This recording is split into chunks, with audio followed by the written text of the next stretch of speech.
Welcome to the Center in the Seat. I'm Melissa Bell, And I'm Allison Kate. and today we're talking about the balancing act. First of all, happy Mother's Day. That was Sunday. Yeah, happy Mother's Day. And even if you're not a mother yet, we know that you are mentoring young women at work or at church or in your neighborhood or in your family as an aunt, and so that counts too. And maybe you don't want to be a mother. Exactly, which is fine. There are some days I would join you in that. No, mostly I just adore mine. Yeah. So, the balancing act, just coming out of the crazy epidemic and social distancing, and I think a lot of women right now are in the middle of a balancing act, trying to balance your kids at school, homeschool, if you will. Maybe you're working, Yeah. but maybe on top of that, you're seeing all your friends that are getting these home projects done, and so you feel like, oh, I need to throw that in there. And what about date night with your husband? Oh, girl, I don't even know what that is. The last time I had a date with my husband, not that I'm counting, was December 5th. Ooh. Yeah, Yeah. without the kids. Mm-hmm. That's a long time. Yeah, It's coming. Hang tight. it's the desert. Oh, sorry, that's a different topic. This is one of the main questions that we get asked, I think. When we go speak at conferences or when we're at church events or just sitting in small groups or with other women that we come in contact with, this is how do you fit it all in? How do you maintain balance? And I think, so the definition, I got to define a word, Oh, right? yeah, Here here we we go. Is having different elements in the correct proportions, right? And so the first thing you have to do is figure out what the elements are that need to be in the correct proportions. And like yours are different than mine. Totally. And they're different for everyone.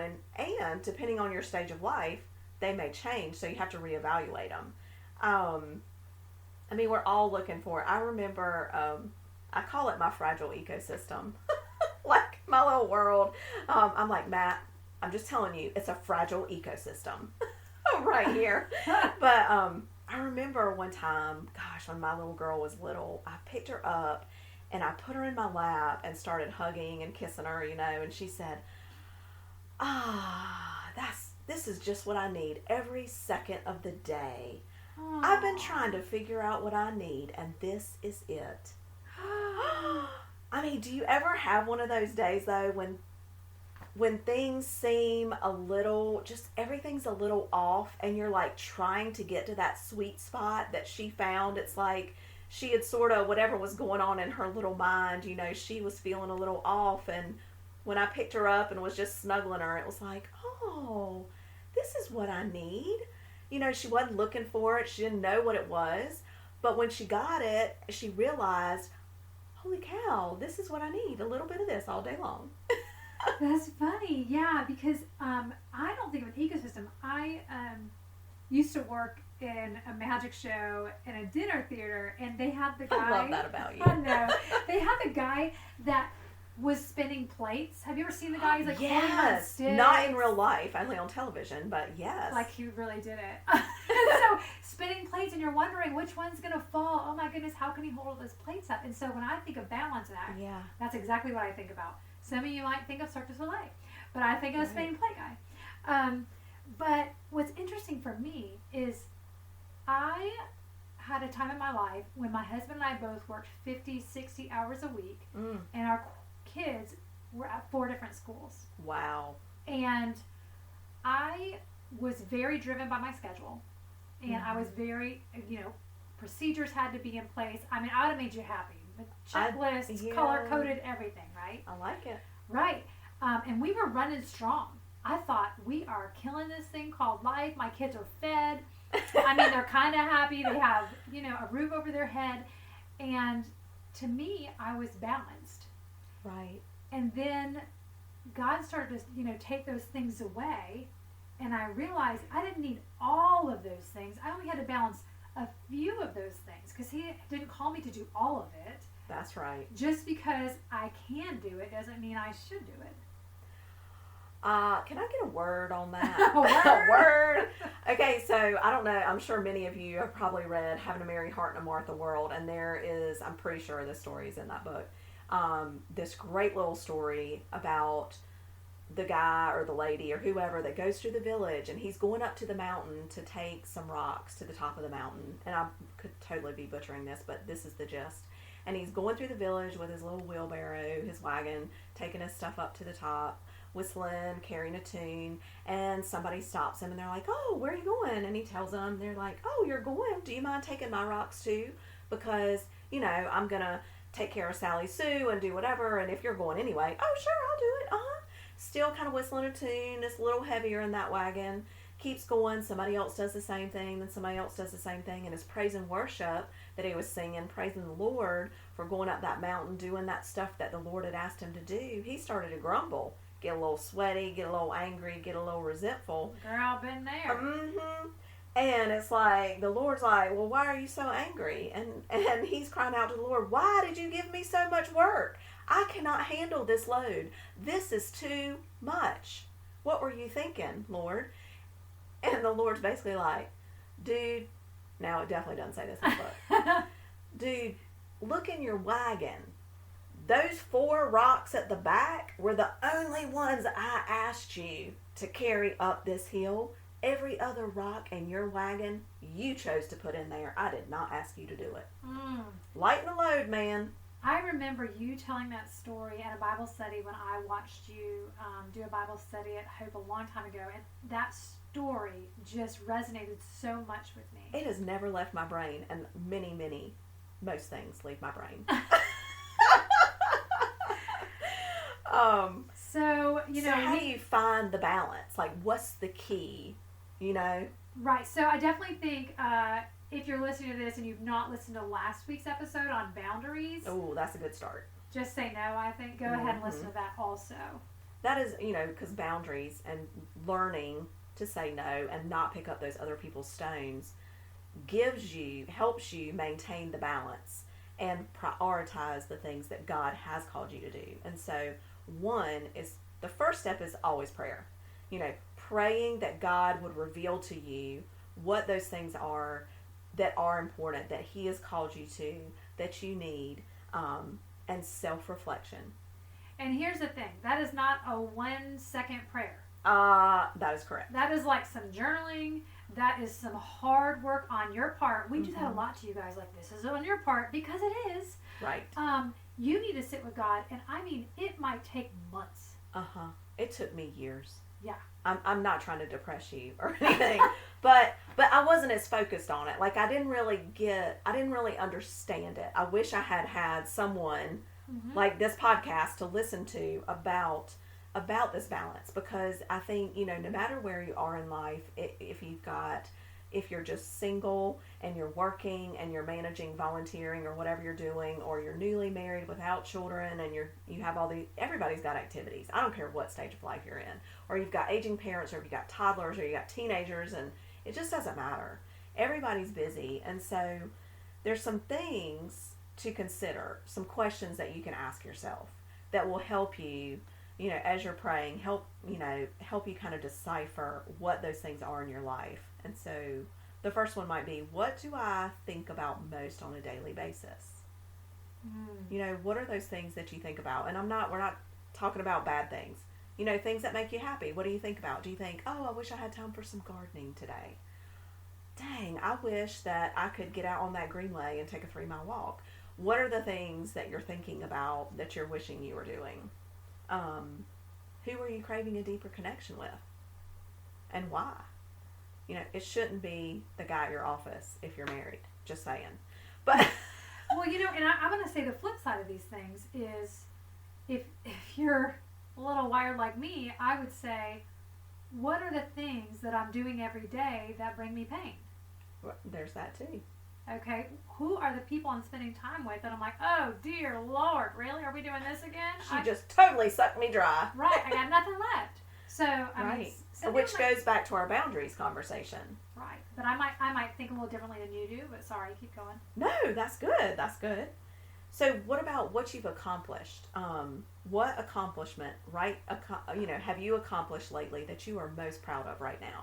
And I'm not talking about it had to be getting a $10 million grant for the local children's society.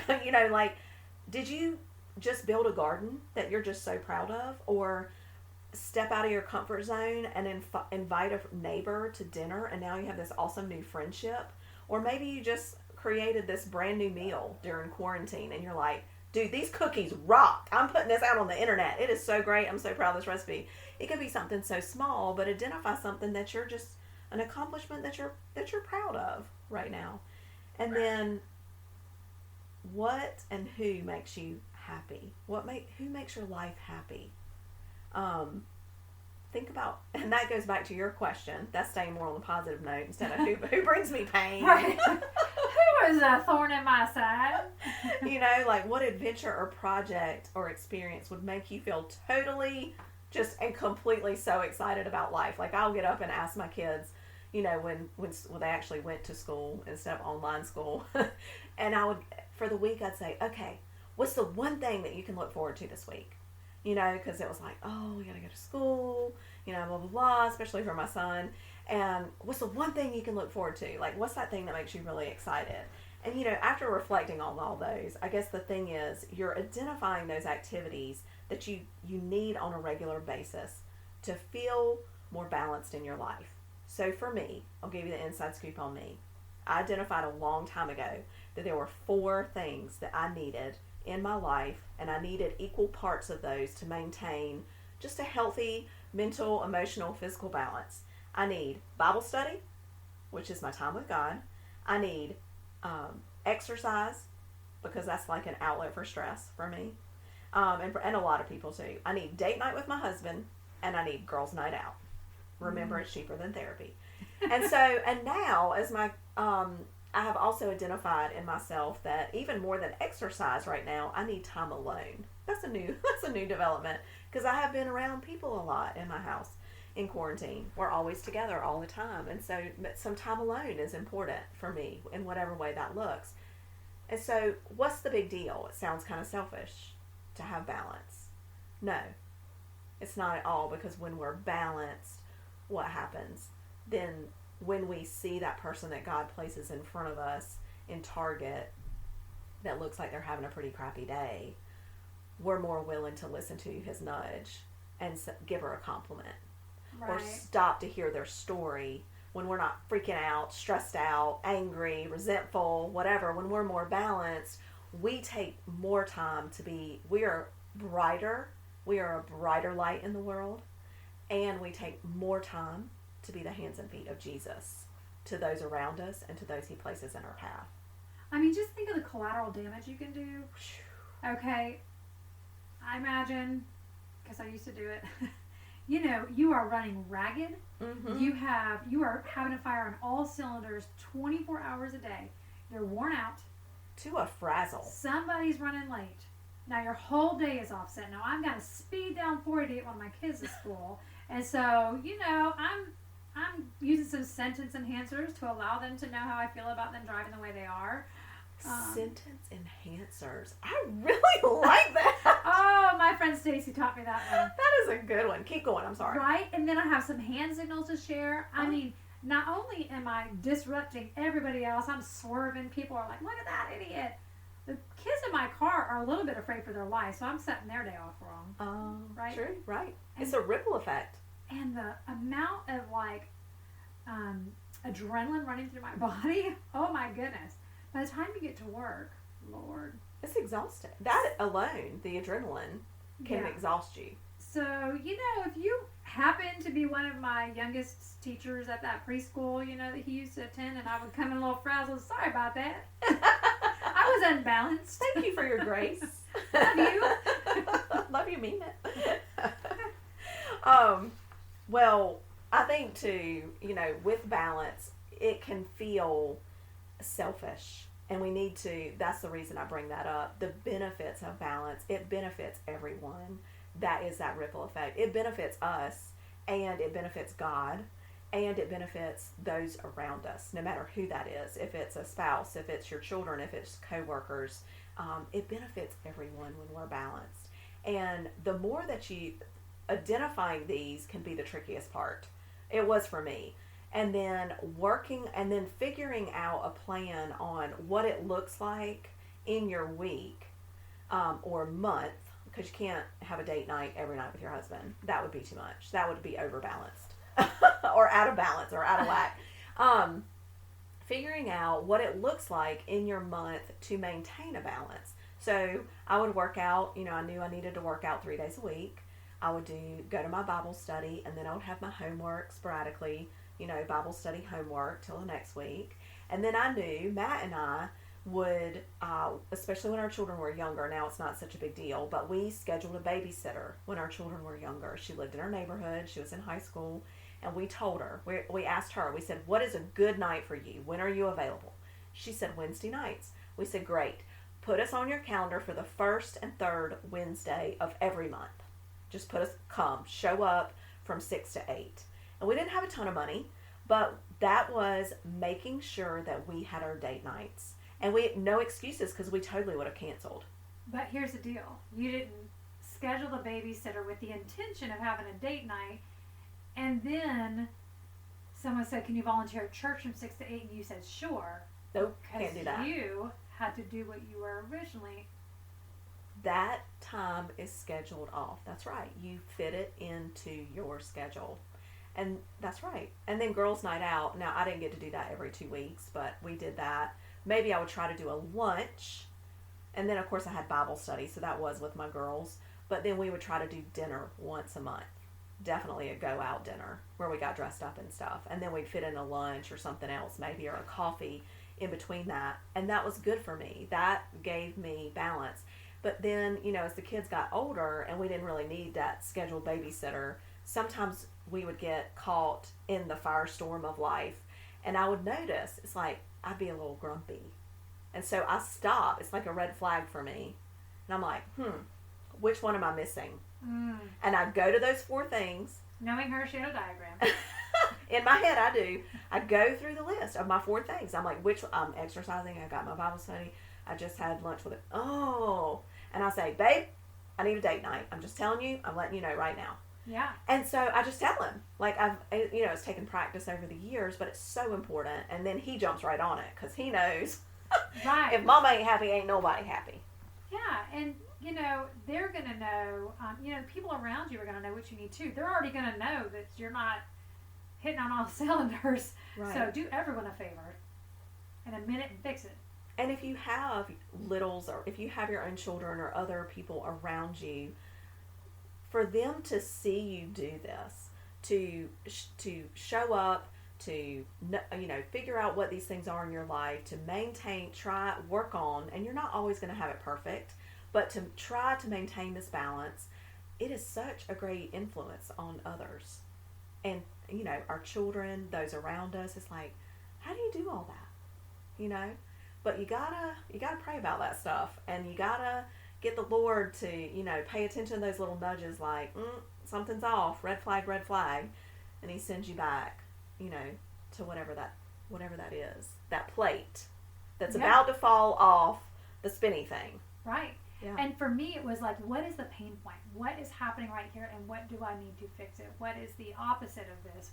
So I'm so stressed. I'm so busy. I'm on such a crazy schedule. I need 5 minutes. They used to talk about this white space in your life. I'm like, white space? What does that even mean? They're like, the margins on the paper. I'm like, oh, y'all are cute. My paper ain't big enough, right? So what is the answer to that? Take some stuff off your paper. That's right. And so that is... Take one of your stones out. And that is me going to God, and I still do it every single year, every 6 months sometimes. If I start to feel a little overwhelmed, God, what have I put in here that is not mine? What have I taken on that is not mine? And some people don't like when you tell them, this is not for me right now, and that's okay. It is okay. It's, going to God and figuring out what the items are in your life and the to-dos, and because everything's a good thing that people ask you to do, pretty much. Like, you want to volunteer at the library, you want to be on the PTA, you want to volunteer at church, you want to teach Bible study, you want to do this, you want to do that. There's so many amazing things. Tons of nonprofits, tons of volunteer. And they're all wonderful things. but that you aren't called to do all of them, nor are you capable. And so praying about which ones and prioritizing, and then within that figuring out where you need that balance is so important. And you are not being selfish. You are making the world and those around you happier and a better place. Aww. You know? Yeah. So balance is for everyone if you're feeling selfish. A lot of times people do. They don't feel like they should, that it's selfish to do all these things for themselves. It's not selfish. You want to hear something crazy? You just brought up something, a memory from so long ago. I remember I had a friend ask me. So at this point, I had a 6-year-old and a 1-year-old maybe. And the friend said, "What makes you happy?" I could not answer that question to save my life. I had nothing. Wow. Because I was so busy making sure everybody in my life was happy first. I had nothing. Wow. And that question played over my mind over and over again. What makes you happy? Well, what food do you like? I don't know. I've been denying myself for so long. It's macaroni and cheese and frozen chicken nuggets. Yeah. No, it's not. That's what my kids eat. That's not what I like. Oh, yeah, it's like you gosh, brainwash yourself. Yeah, and so, if the answer to what makes you happy is partying, that's not what God's looking for, right? Right. And so you do have to balance it and really make sure that you have the right heart and the right intentions when you're asking these questions. Absolutely. But it did come to some amazing life change. It will, and it certainly makes it easier to live with yourself, and it makes it easier for everyone else to live with you. It means no worries for the rest of your days. Sorry. I love that. You can sing so much better than me. I don't know about that. When I get to heaven, I get to sing in the praise and worship band. That's what I tell God, because I can't sing here. I want to play the organ. Okay, great. Okay. Well, you could do that now. I don't know about that. Maybe next time. We'll Yeah. give it a try. Thanks for joining us this week. We'll look forward to talking with you next time on The Sinner and the Saint.